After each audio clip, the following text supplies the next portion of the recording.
जय श्री कृष्णा। राधे राधे मित्रों, कैसे हो आप सब। मित्रों, आज मैं आपको लड्डू गोपाल की एक ऐसी चकित कर देने वाली लीला कथा सुनाऊंगी जिसे सुनकर शरीर के रोंगटे खड़े हो जाएंगे। जो भक्त लड्डू गोपाल की सेवा करते हैं वह उनसे कोई न कोई रिश्ता अवश्य जोड़ लेते हैं और उसी रिश्ते के अनुसार वह बाल गोपाल की सेवा भी करते हैं। और यह भी सत्य है कि जो रिश्ता भक्त लड्डू गोपाल से जोड़ते हैं उसी रिश्ते से बाल गोपाल से अपेक्षाएं भी करते हैं। पर क्या हो है, जब अपेक्षाएं पूरी ही ना हो और जब भक्त यह सोच लें कि जो हम काम हमारे बच्चे हमारे लिए कर सकते हैं वह काम लड्डू गोपाल जी क्यों नहीं कर सकते हैं, क्योंकि वह भगवान है ना, साथ ही साथ वह एक मूर्ति भी है। पर क्या कोई भगवान का विग्रह मनुष्य के साथ वैसा व्यवहार कर सकता है जैसा कि मनुष्य की संतान करती हो। दोस्तों, आज की यह लीला कथा उमंगता से आपको भर देगी। कृपया वीडियो को पूरा देखें। दोस्तों, आज की लीला कथा आपकी आंखें नम कर देंगी। यह लीला कथा हमारे साथ शेयर की है बिहार की कौशल्या जी ने। कौशल्या जी बताती हैं कि जब मेरी शादी हुई थी तब मैं 25 वर्ष की थी और शादी के बाद जब मैं ससुराल गई तब वहाँ मेरी सासू माँ, ससुर, जेठ, जेठानी जी और उनके 2 बच्चे और मेरे पति सभी लोग साथ साथ रहते थे। और मेरी सासू माँ बहुत ही अच्छी थी। वह मुझसे बहुत प्यार करती थी और वह मुझे अपनी बेटी की तरह मानती थी। जब शादी के लगभग 1.5 वर्ष बीत गए तब तक भी मैं गर्भवती नहीं हुई। तब आस पड़ोस के लोगों ने बातें बनानी शुरू कर दी। यह सुनकर मेरी सासू माँ भी परेशान सी रहने लगी। तब उन्होंने हमसे कहा कि जाओ डॉक्टर के पास दिखाकर अपनी इस बीमारी को दूर करो। और हम दोनों पति पत्नी डॉक्टर के पास गए, सारे टेस्ट भी करवाए, इलाज भी करवाया, पर गर्भवती नहीं हुई। जहाँ जहाँ लोगों ने बताया हम वहाँ दिखाने गए, पर वहाँ कहीं से भी कोई उपाय नजर नहीं आ रहा था। हमने बहुत इलाज करवाया, पर मेरी सासू माँ मुझे कई मंदिरों में भी लेकर गई, प्रार्थनाएं भी की, मन्नत भी मांगी, पर भगवान ने मेरी झोली नहीं भरी। मुझे संतान का सुख नहीं प्राप्त हुआ। अब मेरी शादी के लगभग 4 वर्ष बीत चुके थे। अब तक मैं गर्भवती नहीं हुई। अभी मैं निसंतान थी और मैं बहुत दुखी भी रहने लगी थी। रोती रहती थी और मुझे बहुत बुरा भी लगता था। पर मेरी सासू माँ मुझे समझाती थी। वह इतनी अच्छी थी कि दूसरी सासुओं की तरह वह हमें ताने नहीं देती थी, हमेशा प्यार से समझाती थी कि हमारे जीवन में जो कुछ भी होता है वो भगवान की इच्छा से होता है। भगवान की मर्जी के बिना तो एक पत्ता भी नहीं हिल सकता। भगवान चाहेंगे तो एक दिन तुम्हारी गोद जरूर भर जाएगी। भगवान पर विश्वास रखो। कौशल्या जी बताती हैं कि मेरी सासू माँ मुझे बहुत प्यार करती थी। मायके के आने के बाद मुझे कभी भी माँ की याद नहीं आई। और जब किसी शादी त्योहार में हम जाते, किसी के घर विवाह में जाते, तो सब लोग कहते, बहू तुम्हें बच्चा कब होगा, कब तक हमें खुशखबरी मिलेगी। मेरी सासू माँ से भी तरह तरह के सवाल पूछते रहते। शादी के इतने दिन हो गए, अभी तक कोई संतान नहीं हुई। अरे आप लोग उसे कहीं अच्छी जगह इलाज क्यों नहीं करवाते। पर मेरी सास ससुर इतने अच्छे थे कि उन्होंने मुझसे कभी भी कुछ नहीं कहा। और मेरी जेठानी जी तो हमेशा ताना ही दिया करती थी। यदि घर में कोई आ जाए तो सबके सामने हमारी वह बुराई ही किया करती थी। उन लोगों से मिलकर मेरी मजाक उड़ाया करती थी और हमें हमेशा नीचा दिखाने की कोशिश करती थी। कौशल्या जी बताती हैं कि समय के साथ सारा घाव भर जाता है। जब हम चाहें जितना गहरा हो, समय से उसे ठीक ही कर देता है। पर हमारे साथ ऐसा बिल्कुल नहीं हुआ। हमारा और भी दर्द बढ़ता गया और हमारे साथ ऐसा कुछ भी नहीं हुआ। और मैं बहुत समय हो गया तब तक मैं गर्भवती नहीं हुई। लोगों के ताने बढ़ते गए। लोग मुझे बांझ कहकर पुकारने लगे। बांझ शब्द मुझे अभिशाप से कम नहीं था। क्या मैं ऐसा चाहूंगी कि मुझे संतान ना हो। और मुझे सब अपशब्द कहने लगे। मैं भगवान के सामने रोती थी और जब मेरी जेठानी मुझे ताना दिया करती थी तो मुझे चुपचाप सब सहन करना पड़ता था। मेरी शादी के लगभग 5 वर्ष बीत चुके थे। अब हमारी सासू माँ हमें छोड़कर चली गईं और सासू माँ की मृत्यु हो जाने के बाद कौशल्या जी बताती हैं कि सच कहूँ मेरी सासू माँ के चले जाने के बाद बिल्कुल मैं अकेली सी पड़ गई, टूट सी गई। और इधर मेरे ससुर को सदमा सा लग गया था और वह भी बीमार से रहने लगे। 8 महीने के बाद वो भी चल बसे। मेरे ससुर का स्वर्गवास हो गया। अब दोनों ने हमारा साथ छोड़ दिया। अब हमारा इस दुनिया में कोई नहीं था, मानो दोनों पति पत्नी अकेले से पड़ गए थे। अब हमारी शादी के इतने दिन बीत गए। इतना सब झेलने के बाद अगर हम अपनी जेठ जेठानी के साथ रहते तो क्यों रहते। हम तो केवल सास ससुर की वजह से जेठ जेठानी के साथ रहते थे और जो हमें रात दिन ताना दिया करते थे, बांझ कहकर पुकारते थे, हमें रुलाते थे, ऐसे लोगों के साथ कौन रहता। कौशल्या जी कहती हैं कि कोई भी महिला यह नहीं चाहती है कि उसे संतान न हो। मुझे तो लोग हेय दृष्टि से देखते थे। लोग मुझे इतनी तकलीफ क्यों देते हैं। बार बार मुझे यह एहसास क्यों दिलाया जाता है कि मैं बांझ हूँ। किसी के घर कोई काम हो तो मुझे बुलाया नहीं जाता था। लोगों को लगता था कि मेरी परछाई भी उनके घर पर अगर पड़ गई तो अनर्थ हो जाएगा, अशुभ हो जाएगा। अब मैं सदमे में चली गई और कुछ काम करने में मेरा मन भी नहीं लगता था, ना ही खाने का मन होता था। लोगों के तानों से मैं परेशान हो चुकी थी।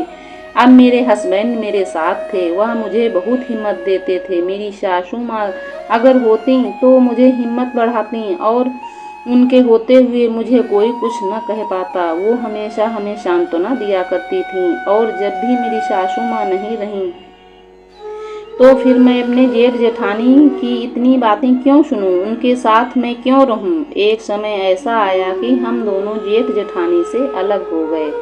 रसोई अलग हो गई पर घर एक ही था। हम दोनों अलग अलग रहने लगे। हम दोनों पति पत्नी एक बार वृंदावन धाम गए और वहां से लड्डू गोपाल जी का श्री विग्रह ले आए।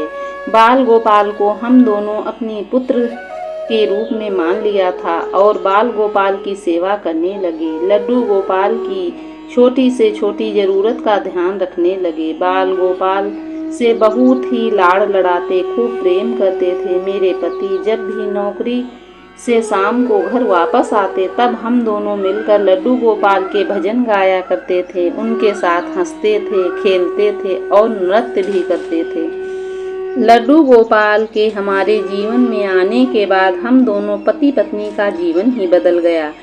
ऐसा मानो हमारे जीवन में जो संतान की कमी थी वह सब लड्डू गोपाल ने भर दी थी और हमें सर्वस्व अपने ठाकुर जी को ही मान लिया था। अब हमारा सेवा करना हमारी जेठानी को ढोंग लगने लगा, पाखंड लगता था। हमारा खाना भले ही अलग अलग बनता था पर हमारा घर एक होने के कारण हम क्या कर रहे हैं यह सब हमारी जेठानी देखती रहती थी और वह बाहर वालों से कहती कि बच्चा ना होने के कारण पति पत्नी पागल से हो गए हैं। लड्डू गोपाल को अपना पुत्र कहते हैं और दिन भर उनका ही गुणगान किया करते हैं। कौशल्या जी बताती हैं कि मेरे जीवन में घनघोर विपत्ति तो तब आई जब मेरे पति की मृत्यु हो गई। अचानक से लगा कि मेरा सर्वस्व छिन गया है। इस जगत में, एक संसार में मैं अकेली सी हो गई हूँ। हस्बैंड के जाने के बाद मैं बिल्कुल टूट सी गई और रोती रहती थी। लड्डू गोपाल के सामने रात दिन सर पटकती रहती थी कि मेरे जीवन में यह क्यों हो रहा है, इतनी तकलीफें क्यों आ रही हैं, संतान न होने का दुख और अब मेरे हस्बैंड मुझे छोड़कर चले गए। मुझे लगा कि मैं दुनिया की सबसे अभागन स्त्री हूँ। जरूर हमने पिछले जन्म में बहुत बड़े कुकर्म किए होंगे, बहुत बड़ा पाप किया होगा जिसकी सजा अब मुझे भुगतनी पड़ रही है। मैं बांझ के साथ साथ अब विधवा भी हो चुकी थी। यह कलंक हमारे सर पर लग गया था। मैं उस दुनिया में रहने के लायक ही नहीं रही। मेरे जीवन में इतना बड़ा दुख आया, इतना बड़ा सर्वनाश हो गया कि सब कुछ मेरा छिन गया। अब जेठ जेठानी ने भी मेरा साथ नहीं दिया और मैं रोती थी, बिलखती थी। कई दिनों तक मैंने खाना नहीं खाया। मेरे जेठ जेठानी ने कुछ भी नहीं पूछा। कि तुम कैसी हो और हम तुम्हारे साथ हैं। हमारे पति सरकारी नौकरी करते थे, इसलिए मुझे पेंशन मिलने लगी। कभी किसी चीज़ की दिक्कत नहीं हुई। मैंने समय के साथ साथ अपनी स्थिति को स्वीकार कर लिया। अब मैंने लड्डू गोपाल जी की सेवा करते करते समय व्यतीत करने लगी। इस संसार में मेरा कोई नहीं था। मेरे जीवन में कोई दुख हो, तकलीफ हो और मैं अपने लड्डू गोपाल से कह देती थी। मेरी शादी के लगभग 20 वर्ष हो चुके थे। इधर मेरे जेठ के लड़के भी बड़े हो गए थे। 2 लड़के थे। बड़े लड़के की शादी हो गई। अब क्या था, मेरी जेठानी को सुख के दिन आ गए थे। बहू आ गई और बहू के आते ही उसने घर का सारा काम संभाल लिया। कौशल्या जी बताती हैं कि गांव में भागवत का पाठ हो रहा था। मैंने सोचा कि मैं अपने लड्डू गोपाल के साथ भागवत का पाठ सुनूं और इधर मेरी जेठानी भी अपनी बहू को लेकर भागवत सुनने आई। वहाँ पर हमारे जान पहचान के बहुत सारे लोग मिल गए और उनसे बातचीत होती रही, पर कुछ लोग ऐसे भी मिले जो कहते हैं कि क्या आज भी तू लड्डू गोपाल की सेवा कर रही है? आज भी लड्डू गोपाल को साथ लेकर घूम रही है? अरे तुझे तो संतान का सुख नहीं मिला और फिर तेरा पति भी तुझे छोड़कर चला गया। तुझे क्या फायदा है लड्डू गोपाल की सेवा करने से? उन्हें भगवान की तरह रखो। क्या जरूरत है साथ लेकर घूमने की? कौशल्या जी कहती हैं कि मेरी आंखें नम हो गईं। मेरी जेठानी और उनकी बहू वहीं बैठी थी। मुझे बहुत अपमानित सा महसूस हुआ। मैंने कहा कि मेरे लड्डू गोपाल मेरे पुत्र के समान हैं। मैं तो इन्हें घर पर अकेला कैसे छोड़ सकती हूँ? और मेरे साथ जो भी हुआ है वह मेरे कर्मों का फल है। इसमें मेरे लड्डू गोपाल जी का कोई दोष नहीं है। फिर आप लोग ऐसा क्यों कह रही हो? तभी मेरी जेठानी जी, जिन्होंने बहुत वर्षों से मुझसे बात नहीं की थी, वो बोल पड़ी, भगवान की मूर्ति कभी किसी की संतान हो सकती है? देखो मेरा बेटा है तो उसकी हमने शादी कर दी, बहू आ गई, वो मेरा ध्यान रखती है। जो लोग मूर्ति को अपना पुत्र मानती हैं, कल को वह मूर्ति क्या बहू लाएगी? बुढ़ापे में हमारा सहारा बनेगी? सब कुछ ऐसा ही चलता रहा तो लोग क्यों संतान की कामना करते? घर पर उठा के ले आते किसी भगवान की मूर्ति और कह देते कि ये मेरा बेटा है, ये मेरी संतान है। बांझ स्त्री कभी संतान का सुख नहीं प्राप्त कर सकती है। ये समझ नहीं सकती है कि संतान का सुख क्या होता है। जो लोग इस ख्याली दुनिया में रहते हैं, बुढ़ापे में उनकी दुर्गति हो जाती है। बुढ़ापे में भगवान की कोई मूर्ति साथ देने वाली नहीं होती है। संतान ही है जो बुढ़ापे में माता पिता का ख्याल रखती है। हमारी तो बहू है, वही हमारा ध्यान रखेगी। कौशल्या जी बताती हैं कि बेवजह हमें वहाँ भागवत में अपमानित किया गया। बैठी महिलाएं सब हम पर हंसने लगीं। जब मेरी जेठानी मुझसे बोलती नहीं थी तो क्या जरूरत थी बातें बनाने की? वहाँ बैठी सारी महिलाएं मेरा मजाक बनाने लगीं। यह देखकर मैं वहाँ से उठकर बिना भागवत सुने ही घर को वापस आ गई और फिर मैंने अपने लड्डू गोपाल के सामने फूट फूट कर रो कर कहा कि क्या तू मेरा लाला नहीं है? क्या तू मुझे बुढ़ापे में मेरा साथ नहीं देगा? मैंने तो तुझे सर्वस्व माना है। जहाँ भी जाती हूँ मुझे अपमानित किया जाता है, मुझे बांझ कहा जाता है। क्यों मुझे अशुभ कहा जाता है? क्यों कहा जाता है कि बुढ़ापे में मेरा साथ देने वाला कोई नहीं होगा? तू है ना मेरा लल्ला। तो फिर मुझे लोग ऐसा क्यों सुनाते हैं? मेरा पुत्र तो लोग मुझे ये सब क्यों होता तो क्यों कहते? इतनी तकलीफ क्यों देते? कौशल्या जी कहती हैं कि मुझे घर में रहने का मन नहीं होता था, इसलिए मैंने निश्चय किया कि मैं गंगा स्नान कराऊं और अगले दिन मैं अपने लड्डू गोपाल को लेकर गंगा स्नान करने के लिए चली गई। गंगा स्नान के समय घटी एक ऐसी आश्चर्यचकित कर देने वाली घटना। मैंने गंगा में डुबकी लगाई और अपने लड्डू गोपाल को नहला ही रही थी और स्नान करके घाट पर वापस लौटने ही वाली थी, तभी मेरे पैर के नीचे कोई पत्थर सा लग गया। तो मैंने पैरों से दबा कर देखा तो लगा कि मुझे यह कोई मूर्ति सी है। यह मेरे जीवन की अद्भुत लीला। और जब मैं हाथ को गंगा जी के जल में डालकर उस मूर्ति को बाहर निकाल कर देखती हूँ तो मेरी आंखें फटी की फटी रह गईं। मैं देखती हूँ कि बाल राधिका के श्री विग्रह को, जो अति मनमोहक था। मैंने कभी सोचा ही नहीं था कि मुझे बाल राधिका की सेवा करने का सौभाग्य प्राप्त होगा। तब मैंने अपने लड्डू गोपाल से प्रार्थना की कि हे बाल गोपाल, आपकी तो मैं भक्त हूँ और आप मेरे लाला, मेरे बाल गोपाल। श्री राधा जी का विचार तो मेरे मन में आया ही नहीं। उनकी की भक्ति भी मुझे करने को मिलेगी। तब मैं अपने लड्डू गोपाल की तरफ देखती हूँ, मानो मेरे लड्डू गोपाल मुस्कुरा कर कह रहे हैं, मैया कि इस बाल राधिका को घर ले चलो। अब मैं अपने लाला का इशारा समझते ही अपने घर आ गई और सोचा कि कल मैं जल्दी से रोज के काम से निवृत्त होकर बाजार जाऊंगी और अपनी श्री जी के लिए सुंदर सुंदर पोशाक और श्रृंगार का सामान लाऊंगी, श्री जी को सजाऊंगी। और फिर रात हो गई। रात में घटी यह घटना जिसने मेरे जीवन को झकझोर कर मेरा जीवन खुशियों से भर दिया। अब मैं रात को सोई तो स्वप्न में लड्डू गोपाल जी की सेवा करती थी वही श्री विग्रह मेरे सामने आया और यह देखकर मैं हैरान थी।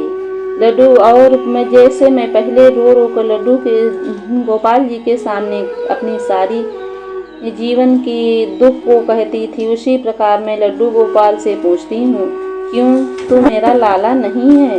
मैं तो तुझे अपना पुत्र मानती हूँ। फिर लोग मुझे बांझ क्यों कहते हैं?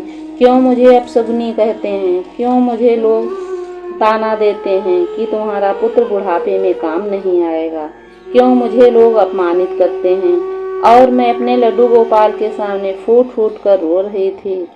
तभी मेरे लड्डू गोपाल बोले कि मैया, ओ मैया, रो मत मैया, मेरी मैया, मैं ही तुम्हारा लाला हूँ और मैं हमेशा तुम्हारे साथ रहूँगा। मैया, ओ मैया, देखो ना, मैं तुम्हारे लिए एक बाल राधिका बहू लाया हूँ जो बुढ़ापे में तुम्हारी सेवा करेगी। कौशल्या जी कहती हैं, यह सुनकर मैं दरवाजे की तरफ देखती हूँ तो वहाँ हमें एक श्री राधा रानी जी का वही विग्रह जो गंगा जी से लाई थी, लाल जोड़े में श्रृंगार किए हुए गृह प्रवेश के लिए मानो मुझे बुला रहा था। तब मैंने अपने लड्डू गोपाल की तरफ देखा तो वह मंद मंद मुस्कुरा रहे थे, मानो कह रहे थे कि मैया, अपनी बहू का गृह प्रवेश नहीं करवाओगी। यह देखकर हमें खुशी का ठिकाना न रहा और मैं श्री राधा रानी जी का स्वागत करके गृह प्रवेश कर अपने घर में ले आई और लड्डू गोपाल जी के पास विराजित कर दिया। यह मेरे जीवन की पहली और आखिरी कड़ी सुलझ गई। मैंने इतने दिनों से जो लड्डू गोपाल की सेवा की थी, जीवन में पहली बार हमें दर्शन दिए उन्होंने और मुझे बात भी की। मैया बोली, तभी मेरी आंखें खुलती हैं तो सुबह के 4 बज रहे थे। मैं तुरंत उठी और जल्दी जल्दी से घर के सारे काम निपटाकर लड्डू गोपाल को पंचामृत से स्नान कराकर भोग लगाकर बाजार को चली गई और वहां जाकर जैसे मैंने राधा रानी को लाल जोड़े में देखा था वैसा ही मैंने लाल जोड़ा और श्रृंगार का सारा सामान खरीद लाई और फिर राधा रानी को पंचामृत से स्नान करवाया, श्रृंगार करके सुसज्जित कर दिया और लड्डू गोपाल जी के पास विराजित कर दिया। कौशल्या जी कहती हैं कि लड्डू गोपाल और श्री राधा रानी ने मेरे भाग्य को भक्ति और श्रद्धा से भर दिया। मैंने कभी सोचा ही नहीं था कि मुझे श्री राधा रानी जी अपनी कृपा बरसाएंगी, अपनी सेवा का मौका देंगी। मैं कितनी ही भाग्यशाली हूँ कि श्री राधा रानी बहू के रूप में मुझे मिली। लड्डू गोपाल ने यह मुझे महसूस करवाया कि मैं जैसे ही वो मेरे पुत्र हैं वैसे ही श्री राधा रानी जी मेरी पुत्र वधू हैं। कौशल्या जी कहती हैं कि जब मैं लड्डू गोपाल की सेवा करती थी तब भी लोग मेरा मजाक उड़ाते थे और अब जब मैं राधा रानी की सेवा करती हूँ तब भी लोग मेरा मजाक उड़ाते हैं। लेकिन अब मुझे किसी की बातों का कोई फर्क नहीं पड़ता है, ना ही किसी बातों पर मैं ध्यान देती हूँ। मैं अधर्मी हूँ, मैं पापी हूँ, न जाने पिछले जन्म में मैंने कौन कौन से पाप किए हैं और अब इस जन्म में मैं अपने पुत्र लड्डू गोपाल और बहू राधिका रानी से सेवा करवाऊंगी। मैं कभी ऐसा सोच भी नहीं सकती हूँ। ऐसा सोचने से मुझे पाप लगेगा। मैं अपने लड्डू गोपाल और श्री राधा रानी के साथ रहूं, यही मेरी अंतिम इच्छा है। और मैं अपने जीवन में उन क्षणों तक, अंतिम क्षणों तक मैं लड्डू गोपाल और श्री जी की सेवा करना चाहती हूँ। मैं हमेशा लड्डू गोपाल और श्री जी से यही प्रार्थना करूँगी कि मैं अपनी अंतिम सांस चलने तक अपने लड्डू गोपाल और श्री जी के सेवा करती हुई उनके साथ में रहूं। कौशल्या जी, आपका बहुत बहुत धन्यवाद जो आपने लड्डू गोपाल की इस चमत्कारी लीला कथा को हमारे साथ शेयर किया, और इस कथा को हम हमारे चैनल के माध्यम से बाकी सारे भक्तों तक पहुंचा दूंगी। आपका हमारे साथ ऐसा ही प्यार बनाए रखें आप। दोस्तों, अगर ईश्वर पर विश्वास है तो कुछ भी असंभव नहीं है। लड्डू गोपाल पर विश्वास बनाए रखना दोस्तों, फिर देखना असंभव काम भी संभव बन जाएगा। हजारों दुख तकलीफों से चुटकी बजाते ही आप बाहर निकल जाओगे। दोस्तों, इस घटना पर आपके क्या विचार हैं? आपकी क्या राय है? कमेंट करके जरूर बताना। मुझे आपके कमेंट का इंतजार रहता है।